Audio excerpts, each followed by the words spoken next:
Hi friends, this is Sarojini here. Welcome to my networking channel. Hope all are doing good. And today the topic I'm going to discuss about how to configure OSPF NSSA in Fortigate firewall. So NSA is a not so stubby area. It is just opposite to stub area. So stub area is used to block the external routes, but NSSA, the routes from an external are advertised as a type 7 LSA into the OSPF routing domain. And when it reaches the ABR, it is converted into a type 5 LSA. So that is the difference between stub and NSSA, not so stubby area. So prior to the configuration, what we can do? So as per the architecture, I connected three firewall 1, 2 and 3. So let us configure the directly connected interfaces on all these three firewall. Then we'll configure the firewall 1 and 2 in area 0. That's the backbone area. And firewall 2 and 3 let us configure in area 1. So this area 1 I'm going to configure as a not so stubby area. Okay. So prior to the configuration, first let us finish up the defining the directly connected interfaces for all this firewall. Then we'll configure the OSPF and the not so stub area configuration, NSSA configuration. Okay, so first let us define the interfaces.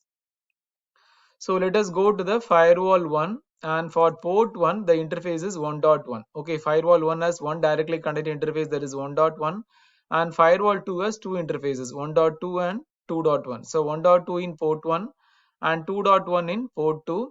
Similar way, firewall 3 has one interface, 2.2 in port 2. So let us define these interfaces, then we'll configure the OSPF area 0. So config system interface, edit port 1, and the mode static, and I'm going to define the static IPS 1.1, and I'm going to allow the ping access. So just copy this and paste it on the first firewall. So just log in and paste it on the first firewall. Okay, so now let us go to the second firewall. It has two interfaces, 1.2 and 2.1. So 1.2 is for port 1 and 2.1 is for port 2. Okay, so let us copy these two configuration and let us paste it. So this will make our job more simpler and easier also. Okay, so in case we have multiple configuration, then we can just add this syntax like this. So admin, and now let us paste it and save the configuration. Similar way, firewall 2 also I configure these two directly connected interfaces, 1.2 and 2.1. And now firewall 3 has one interface, that is 2.2 on port 2. Okay, so let us copy this and let us paste it on the my third firewall. So log in with the credentials and paste it on the third firewall and save the configuration. So for testing the connectivity, let us do a ping to the remote interface from firewall 3 and firewall 1. Okay, go to firewall 3. So the command is execute ping 192.168.2.1 is my remote interface which I'm able to ping. Similarly, from firewall 1, the interface is 1.2. So go to firewall 1, execute ping 192.168.1.2. So this also I'm able to reach. So now the second step is configure the OSPF in area 0 and area 1 for all these three firewall. So firewall 1 and 2, let us configure in OSPF area 0, that's the backbone area. So in this case, firewall 2 acts as a ABR, which is an area border router, which is used to interconnect the multiple areas, right? So let us go to firewall 1. So the command is config router OSPF and set the router ID. Okay, set the router ID as 1.1.1 config area. So we have to define the area in backbone area. Edit 0.0.0.0. So the backbone area will be added. Save the configuration. And now let us define this particular network. Okay, I'm going to advertise this prefix in this particular network. So go to config network, edit 1. So this is nothing but a network entry ID and add the prefix. So 192.168.1.0/24 and save the configuration. Show router, how to view the configuration, show router OSPF. So this will save the configuration. So config router OSPF, router ID I set it and I defined it in backbone area. Then through network statement I have advertised this prefix. So edit 1 is nothing but a first entry. If I want to add multiple entries, I do edit 1, 2, 3 like that. Okay. So now let us go to the second firewall and I am going to define this is in area 0 and this will be in area 1, this prefix. Okay. Similar command I have to configure. So config router OSPF set the router ID as 2.2.2 config area. Let us add the two area. 0.0.0.0 is the backbone area. Just do next and add the second area, that is edit 0.0.0.1 and save the configuration. So now you added backbone area and area 1 configuration. Now let us define the network. Okay, so I'm going to advertise this network and this particular network. So config network, add the first entry, set the prefix as 192.168.1.0/24, and now let us add the next. So the next keyword is for adding the second entry. Now add a second entry.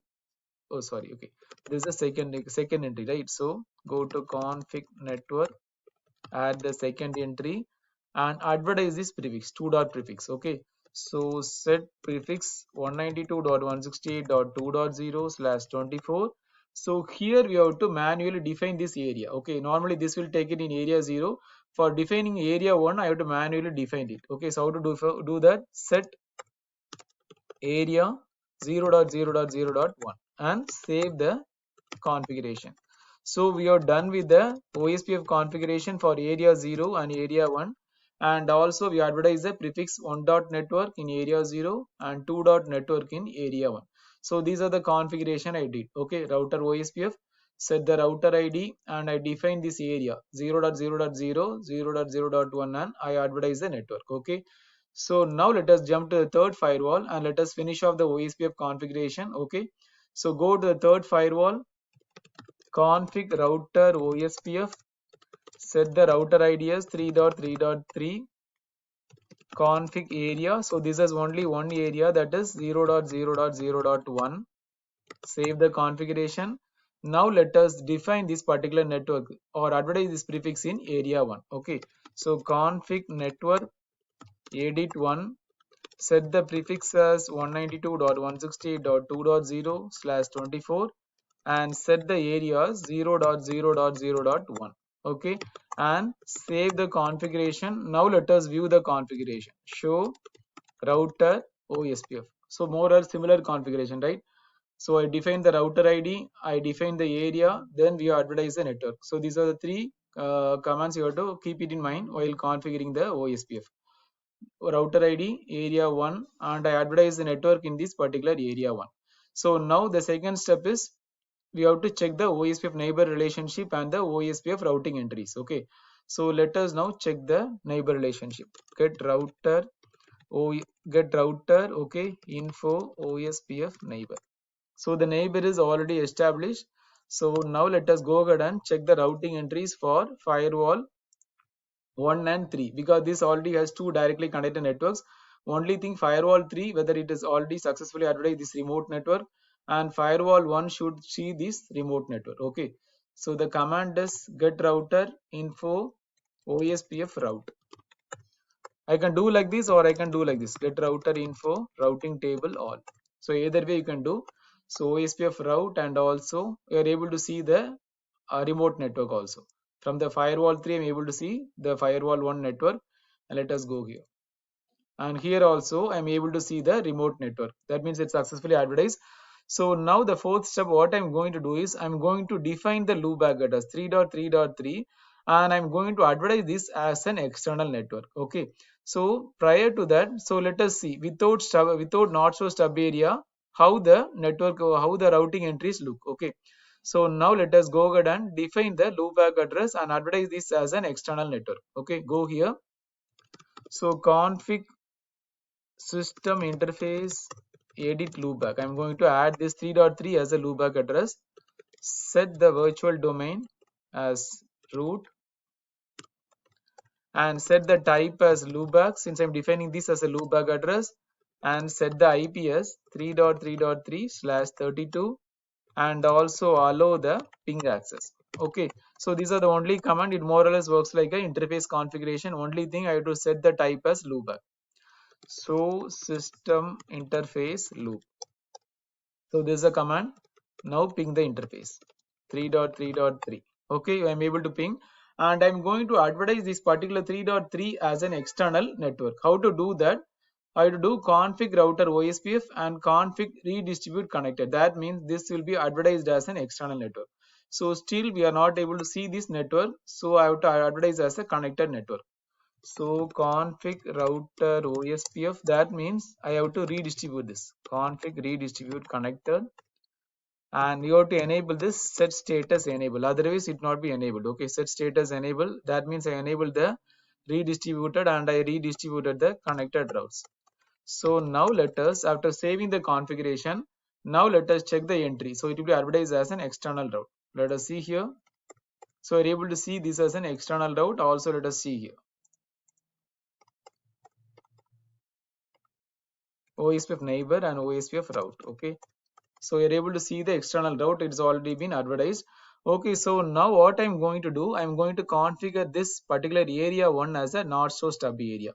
So let us view the configuration now. So get router info OSPF database brief. So I'm going to check this database brief. It will show the OSPF database. So you're able to see this as an external network, right? A is external state, that is 3.3.3. So now you can see this will be advertised as ASBR. Okay, after converting this area as a not so stubby area, you can see this particular network as an external. A is external. Let us now convert this area into a not so stubby area. So the command is config router OSPF, okay, and config area. Config area edit 0.0.0.1 and set the type as NSSA. Only that is the only change I have to do. So I'm going to change this area 1 as a not so stubby area. Similar configuration I have to configure for firewall 3 also, because both are in area 1. So once I enable NSSA, I have to enable for both these firewall. Okay, go to firewall 3, config router OSPF, okay, edit. So config area edit 0.0.0.1, and then what we have to do is set type as NSSA. So now you are done with the not so stubby area configuration. Let us view the configuration. Show router OSPF. Okay, so now you're able to see this area 1 I have configured as a NSSA. Similar way, let us verify from firewall 3 also. Show router OSPF. Okay, so this also configured as a NSSA area. And now let us check the database. I already told you previously view this database. So now you're able to see this as an advertised as an NSSA external. So previously it's advertised as only an external. So now you can see it advertised as a NSSA external. That is the purpose of not so stub area. It is just opposite of a stub area. Stub area will block the external routes, but NSSA is a special type. It advertises this particular external as a type 7 LSA, and once it reaches the ABR, this is an ABR, it will be advertised as a type 5 LSA. That is the only difference between the stub and the NSSA area. Okay, so now let us view the routing entries. Get router info OSPF route. Okay, and let us check from here also. Get router info OSPF route. So you're able to see here this advertised as a N2. Okay, that means advertised as a not so stubby area. Okay, you are able to see this as an external entry. Now let us check here also. Okay, so that is the only difference between the stub and the not so stub area. So now let us also do a ping from this external network. So now execute ping 3.3.3. I'm able to reach. Let us check from here also. So like execute ping 3.3.3. So but still I'm not able to reach this loopback address. That means I have to allow this communication for this loopback address. So how to do is I have to create a firewall policy. Okay, because I'm not able to ping this loopback address from firewall 2 to this particular external interface. What we have to do is, so go to config firewall policy edit 1. Now I have to set the source interface as port 1, port 2 to this particular loopback. Destination will be the loopback. Then you can see the communication will work. Okay, set source interface is port 2 and set the destination interface is loopback, what we defined, and set the source address. Okay, source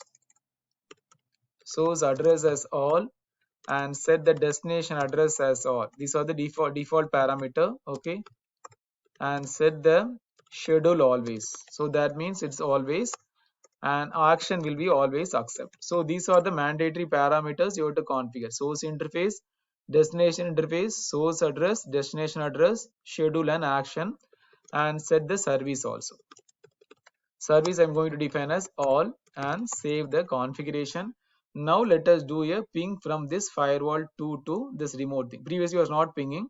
Now let us do a ping. So now I was able to ping. That means always you have to add a policy for allowing from the physical port to the loopback address. So the source I have defined as a physical port, that is port 2, and to the loopback address. Then you can do the ping from the remote interface, and also let us do a ping from this firewall 1 also. 3.3.3.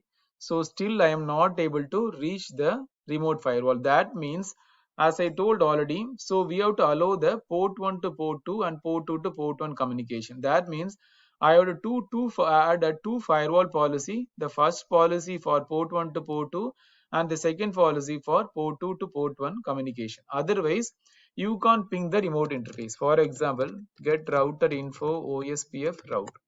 So here the one not network you can't ping it 192.168.1.1. Still I'm not able to reach. That means I have to add a policy here for allowing from port 1 to port 2 and port 2 to port 1 communication. So let us quickly configure the policy in firewall 2. So config firewall policy, okay, edit 1 for adding the first entry, source interface is port 1, and set the destination interface is port 2, and source address I have always defined as all, destination address as all, and set the action as accept, set the schedule as always, and set the service. Service is all. If you want to give specific service, you can give. So in this particular scenario, I'm giving the service as all and save the configuration. Similar way for the second policy, only changes source will be port and the destination will be port 1. Port 1, 2 and port 1. That's the only difference. So go to config firewall policy, edit 2, that is second entry I'm doing. Set the source interface as port 2 and set the destination interface as port 1. Okay, the remaining thing you just do all the things. Source address is all and just copy and paste. Destination address all. Action means it is accept always. Schedule I'm not specifying any scheduling specific time, always I'm giving always, and service as all, and save the configuration. So now let us do a ping to this particular interface. So now I can ping the remote interface, that is the this loopback also I'm able to define. I can ping, and also I can ping this remote interface. Let us ping. So execute ping 192.168.2.2 I'm able to reach, and also let us do a ping from this firewall 3 to this interface. So execute ping, so 192.168.1.1. So that's all about this particular not so stubby area configuration. So what are things we have done is, first we have defined the directly connected interface on all this particular firewall. Then we have defined this firewall 1 and 2 in OSPF backbone area, that is area 0, and between firewall 2 and 3 I configured area 1. Okay, then we have defined the loopback interface, and then we have configured this firewall 2 and firewall 3 in area 1 not so stubby area. Okay, so once you configure this as a not so stubby area, this advertised as a type 7 NSSA external LSA, and once it reaches the ABR, it will be converted as a type 5 LSA. So that's the difference between stub and not so stubby area. And I hope you enjoy this video. Thanks for watching. Please subscribe for more videos. Thanks and have a wonderful day. Thank you.